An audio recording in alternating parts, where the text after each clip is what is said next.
Hello everyone, my name is Nina Bindel and in this video I will present the lattice-based digital signature scheme QTESLA. This is joint work with Erdem Alkim, Paolo Barretto, Juliane Kremer, Patrick Longa and Jefferson Riccardini. Our paper has been accepted at ACNS 2020. In our everyday life we connect to many different services, for example to book train or airplane tickets, to do online banking or online shopping, or to up or download medical data. Most of the time, we connect to these services via a secure connection, for example using TLS. To enable such a secure connection, the different services need to provide signed certificates. A certificate in general consists of a certificate description and a signature. Given both, the user can then verify the correctness of the certificate. For example, the certificate of Amazon. If we take a closer look at Amazon's certificate, we can see that it is signed using the RSA algorithm. While the RSA algorithm is secure at the moment, it won't be anymore as soon as large quantum computers can be built. Such large quantum computers can be used to run Shor's algorithm to then recover the secret RSA key. Given the secret key, an adversary can generate valid RSA signatures for any message or certificate. Therefore, we need digital signature schemes that are secure even in the presence of quantum computers. Such a quantum secure signature scheme is, for example, QTESLA, which is described in our paper. Moreover, we sketch a security reduction from a presumably quantum hard problem, namely decisional learning with errors problem, to the security of QTESLA.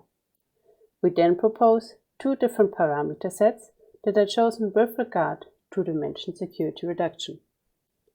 Our paper also presents a constant time reference implementation and its AVX optimized implementation. Finally, we compare QTESLA with state-of-the-art quantum secure digital signature schemes. During this talk, I will cover the items that are written in bold in this list. So let's start with the design of QTESLA. To define QTESLA's underlying security assumption, let me first define the ring learning with errors distribution. In this distribution, first the secret polynomials S and the error polynomials EI are sampled with discrete Gaussian distribution. The number of coefficients of each of these polynomials is n. Next, the public polynomials AI are sampled. Each coefficient of this polynomial is sampled with uniform distribution over Z modulo Q. Afterwards, the polynomial BI is computed as AI times S plus EI modulo Q, and the tuple AIBI is returned. Given the tuples AIBI, the decisional learning with errors problem is now to decide whether AIBI is of ring LWE or uniform distribution. Now QTESLA's keys are essentially such learning with errors samples. The secret key consists of the polynomials S and EI, and the public key consists of the polynomials AI and BI. QTESLA's signature generation and verification work as follows. Given as input the secret key and a message to be signed, the first step is to sample a random polynomial. Using this polynomial, the secret key and a message, a hash value C is computed and encoded as a polynomial. The next step is a check to ensure correctness of the scheme. That means this check ensures that a signature that is generated by this signature generation is also accepted by the signature verification. If the requirement is not fulfilled, a new randomness has to be sampled. Otherwise, the potential signature is computed. I call it the potential signature because it has to go through another check. This check ensures the security of the scheme and is also known as the rejection sampling in lattice-based signature schemes. Again, if the security requirement is not fulfilled, yet another randomness has to be sampled, and otherwise the signature ZC is returned. Signature verification is very simple. Given the public key, the signature, and the message, first a hash value C' is computed. For valid signatures, this should be the same as the input value C. The third step is to check the same security property as it was done during signing. If both checks go through, the signature is accepted, and otherwise it is rejected. From this description, one can see that QTESLA uses only very simple arithmetic operations, namely sampling, hashing, comparisons, and polynomial multiplication and addition.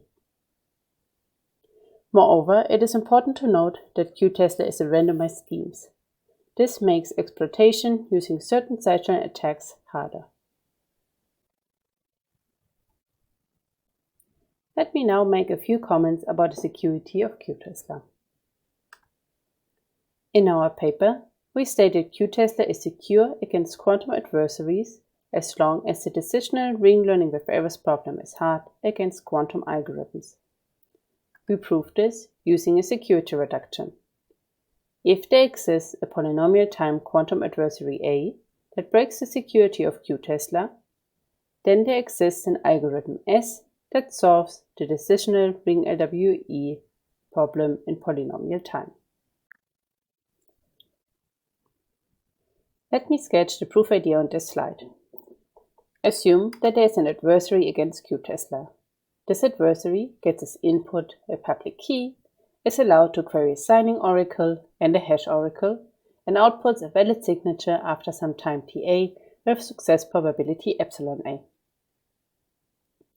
Since we consider security against quantum adversaries, A is allowed to make its hash oracle queries in superposition.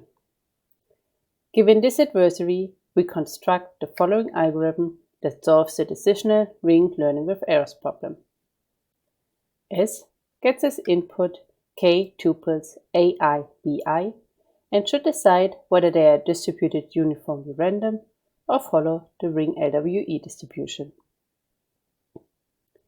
To make this decision, the algorithm S makes black box use of the adversary A. To this end, S simulates the inputs to A. In particular, it just forwards the tuples AIBI as A's public key.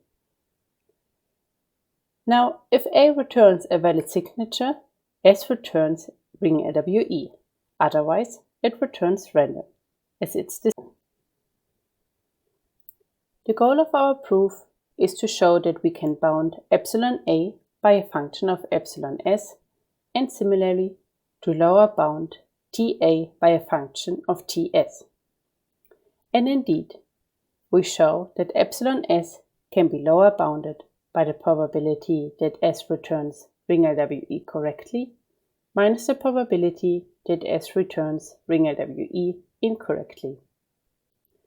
The first probability here is essentially the success probability epsilon A minus the probability that A distinguishes whether it is in the simulation by S or in the real world.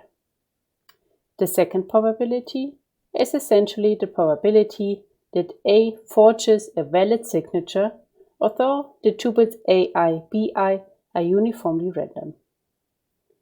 Finally, we can show that we can bound A's success probability by the success probability of S plus some small constant. Similarly, we can lower bound TA by the time TS minus some small constant value. This means that our security reduction is tight, which means that the concrete bit hardness of LWE is about the same as the concrete bit security of QTESLA. In fact, we have a tightness loss of at most 2 bits. But how do we instantiate QTESLA securely? In this slide, you can see all the QTESLA parameters and how they impact each other. For example, the standard deviation sigma impacts the size of the secret key directly, but indirectly it also impacts the size of the modulus Q. When choosing secure parameters, we first need to decide on a targeted security level lambda. Then we choose the first level parameters circled in green. Afterwards, we compute all the other system parameters, taking the requirements coming from the security reduction into account. Then we estimate the concrete hardness of the corresponding LWE instance, defined by Q, sigma, K, and N. This means we estimate how many operations state-of-the-art LWE solvers would need in order to solve this instance. We consider classical as well as quantum LWE solvers.